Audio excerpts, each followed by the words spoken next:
refuse to not be first. Do we do enough? Well, I never shut up about it. It must have been about 16, 17. We nicked their guilt rings. Right, the bouncer's guilt ring. This is no good for me. That's the reality. If you want the honest truth, and I see it every day.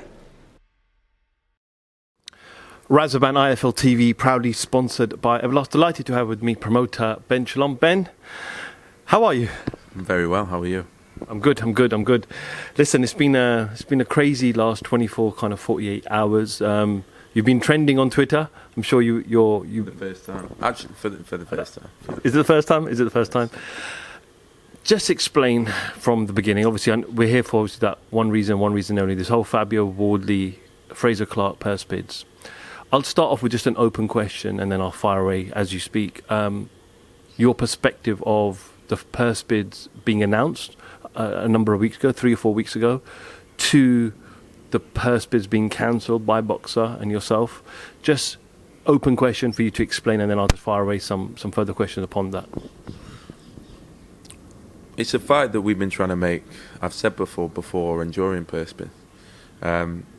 It was something we were very surprised when it was called for. We didn't call for it, but I don't want to dig anyone out.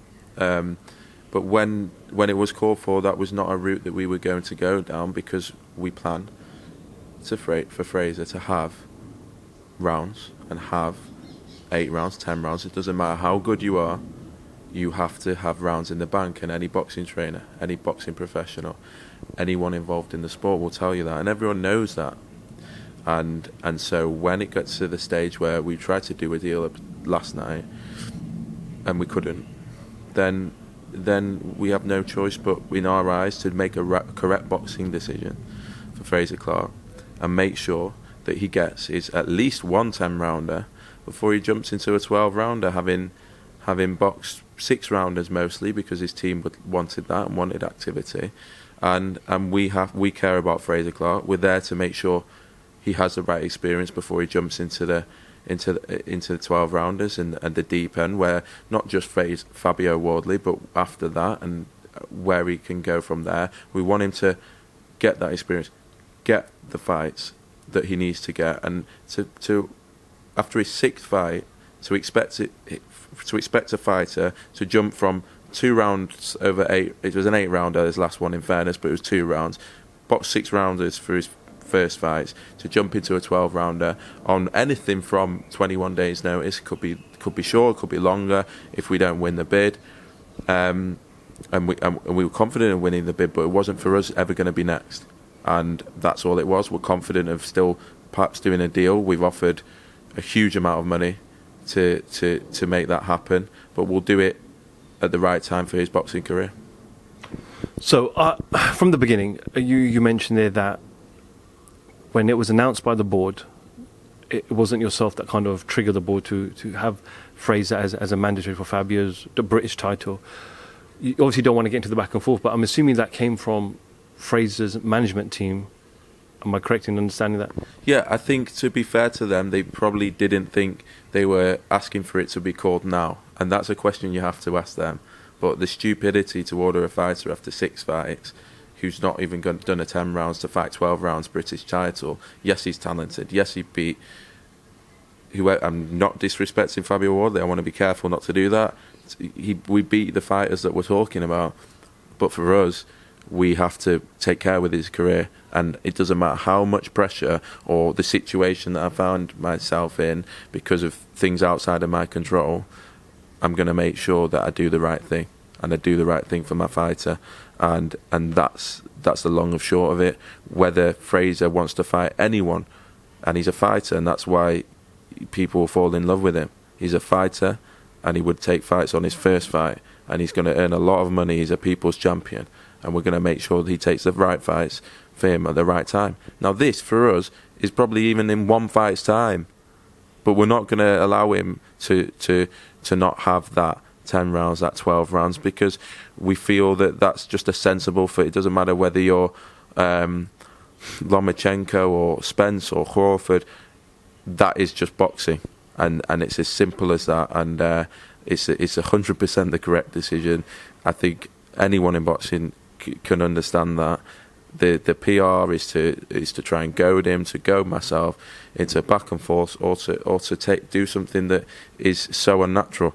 And yeah, we want to make that fight. I believe Fabio Wardley will sit down and see the numbers on the table and be like, where else am I going to make that sort of money?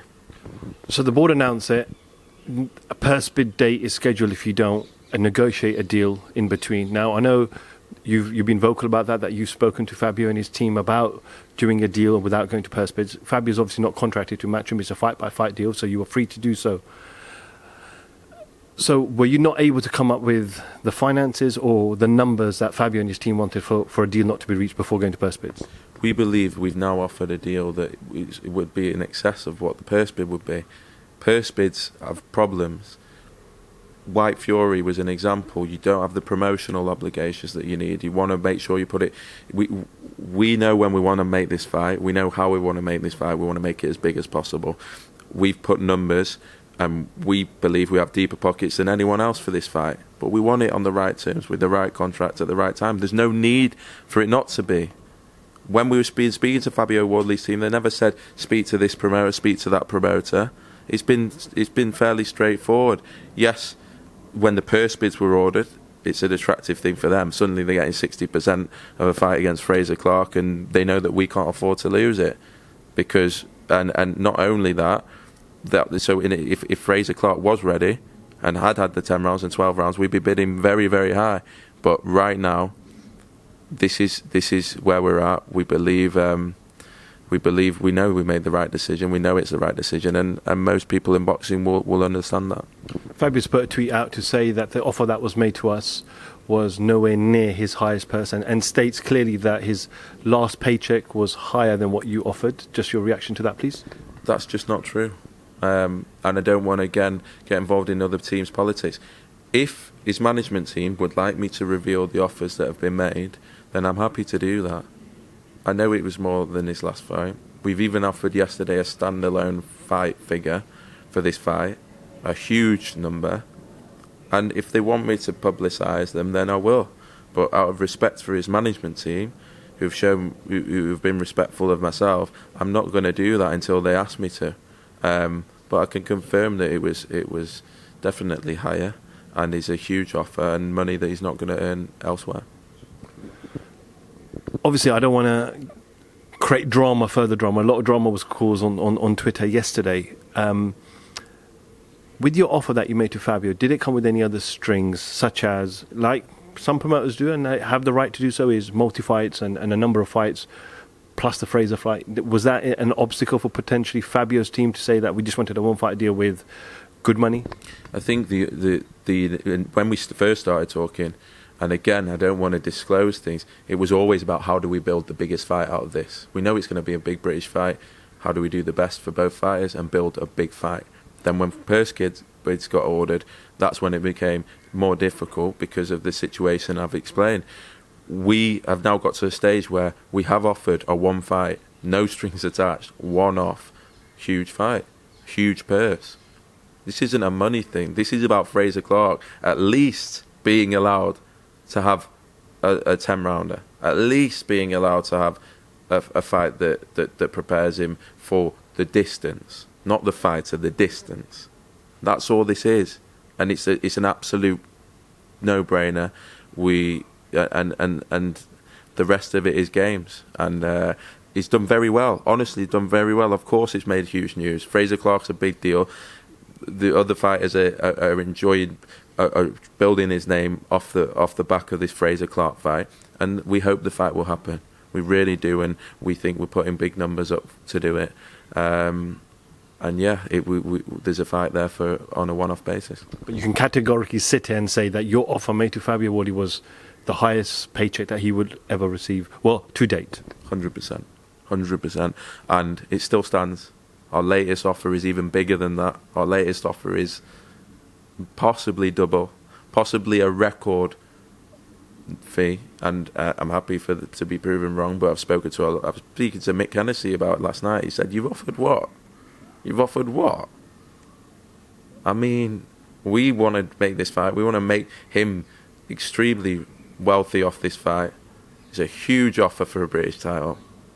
And it still stands, and we're happy for it to be accepted. If Fabio then contests it and says that, no, it wasn't, you've just said that you're happy, as long as Fabio and his team are happy, to disclose that amount to him, whether that's personal or whether that's through social media, or however that happens, but you're happy to do that. If his management team want me to do, of course. That's it. One of the other things that, obviously, most of the drama took place yesterday on Wednesday, the 10th of May, is everyone was so excited. I saw Twitter from 7 o'clock, 7:30 in the morning, and everyone was talking about the purse bids at 12 o'clock, etc. Why did you pull out the purse bids so close to the time of the purse bids? And we're talking literally 10, 15 minutes before. We pulled out the day before. When it was delivered by the board, is up to them. We would consider. I told Fabio's team, we're trying to do a negotiation. I said, guys, I have to be honest. I'm not going into the purse bids. I'm trying to do a deal here. We couldn't. We have a fight for Fraser. That's how we're doing it, and that was it. And we were pretty clear with that. And as I say, when the board tell who they want to tell, that's their prerogative. So you told the board the day before? Yep. I told his management told the board the day before. Yeah. So Eddie Hearn obviously did an interview on IFL TV last night, and he said that, at 7 a.m. in the morning, we contacted the board to make sure it was still going on, and we got one of our guys who got on the train to Cardiff. So what's Eddie saying something else there, that obviously they weren't aware and they were told that, yes, it's still going ahead at 7 o'clock in the morning, and hence he sent a representative towards Cardiff for the purse bids? Yeah, but I don't know if it's... A lot of this is just a PR thing around trying to make out that we've done something that crazy or done something stupid. This is an absolute no-brainer for us. It should have never been ordered in a boxing sense, ever. He's still going to be the fastest guy to fight, whether it's his next fight or the fight after. And we informed the board the day before. I didn't. It's for his management to do. And I know that they informed the board the day before. So I don't want to get him back and forth. I know everyone wants me to. I know that's part of the game. We do want to work with other promoters. This was never about one promotional company and another promotional company. If Fabio Wardley's team had asked us to speak to another promotional company, we'd have done it. This for us was, why go to a purse bid when we feel we can do the fight anyway? Anyone, not just one promoter or two promoters, anyone can bid on a purse bid and decide when it is, especially when we feel we have to give Fraser and afford Fraser the rounds. And the board know that. And yes, they shouldn't have been... Whoever lobbied, they should, and again, not throwing anyone in the bus, they shouldn't have, and I could be very angry about that as to why a purse bid's been lobbied for without my, I could be. I have to deal with that. I have to stand up. I have to do it, make a decision that I know is right, despite being in a position that I don't want to be in. And the bottom line is, he should have. I think, to be honest, that's it. It should have never been ordered, and. We want to stay out of the... It's being used as a thing to goad us with, as to go Fraser with. Any fighter worth anything is going to get angry when a fighter that he feels, he believes his levels above is saying, oh, you don't want the fighter, this and that, and all this kind of stuff. Even whether it's his first fight, 5th fight, 10th fight. And that's why he has a team that actually care about him and doesn't listen to people that don't have his best interests at heart. Fabio made it very, very clear over the last couple of weeks that he wanted that fight. I spoke to him on the weekend after the Wardley fight, and he said, I made my team aware that I want the fight. It's down to them what they do. 258 obviously wanted the fight, hence why they call the purse bids. Question arises is, are you contractually permitted to pull a fighter or pull your fighter out of a purse bid, or does that ultimate decision come from the fighter or the team? Could you just clarify? It comes from the team, and we have to sit down as a team, and we have to make a decision as a team, and we have to make sure that that we do what's right. And it's, again, for me, I'm almost find it difficult because it's just not a sensible boxing conversation. It shouldn't have been ordered. It was ordered prematurely. What other fighter has fought 6 rounders and then been ordered into a 12-round title fight? Of course, it doesn't make sense. The fact that we're willing to do it after one 10-rounder is really showing where we're at. Even that, but to be put in that position, no way. Some of the comments that were thrown at you were Fraser was in tears. You have robbed the fans. There was no valid reason for you to pull him. Was he in tears when you told him? Of course. Do you think Fraser Clarke? Look, I'm not even going to get into that. It's just, again, I've given my reasons. Anyone in boxing knows why. It's quite transparent as to why they would like Fraser to roll the dice without having done a 12-rounder or 10-rounder even, or anything, and jump into a situation like that, because he's going to be a superstar. And this is the time to try and goad him into it. We're not robbing the fans. We're making the biggest offer we could possibly make, or anyone could possibly make, to make the fight happen and to make sure it's the biggest fight possible for both fighters. And it headlines in front of millions of people. And again, that's not saying this platform. It's just a fact. This is a massive British title fight, massive British heavyweight title fight for Fraser in his career, and a big moment for his career, and we're going to get it right, and we're going to make sure that we've done what we can. There was a tweet that allegedly was put out by Fraser which read deflated, which was then obviously deleted. How is he? I'm sure you've spoken to him, and there's a lot of backlash coming on Twitter from fans, from fighters, from promoters and managers against yourself and Fraser. But how is Fraser? It's not easy, when you're not used to the public, like being in the public light. He is still in this game is new in that sense, and the onslaught and the pressure and the this and the that, and he's a fighting man. The last thing he wants to do is not fight someone. He'd fight them tomorrow. He'd do anything. So seeing all that is hurtful. Seeing all that is a position that it's been caused by things else that I don't want to get into. And he understands that we care about him, and he understands, where his head's at. And it's not. I think from this experience, and Tyson Fury, Dillian White, Anthony Joshua have to go through an awful hell of a lot that people will never understand. The ups and downs, the criticism, the praise, the ducking, the this, the that. It takes a thick skin, and it takes getting used to. And I'm not saying you can't handle it. I'm saying this is for the level of interest after just 6 fights is a lot, and that's all it is.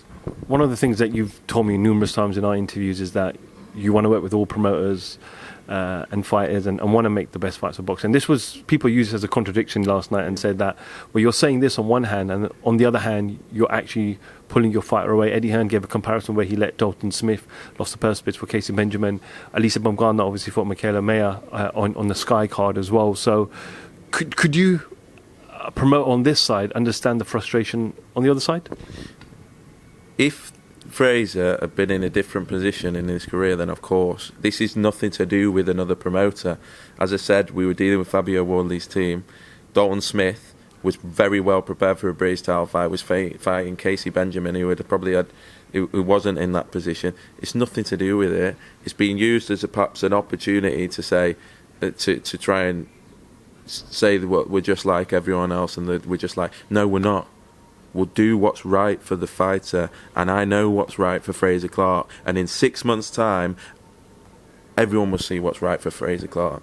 It's an absolute no-brainer, and I don't care what anyone says. I'll listen to people in his team, I'll listen to people that train him, I'll listen to him, and I'll listen to people that care about his long-term career. Not what other parties or other want him to do. And of course, we want a good relationship with promoters, all of them, and we do, and we'd like an open relationship with Matchroom. But this has never been a promoter thing. This has been about Fabio Wardley's team trying to do a deal with them for the right fight at the right time.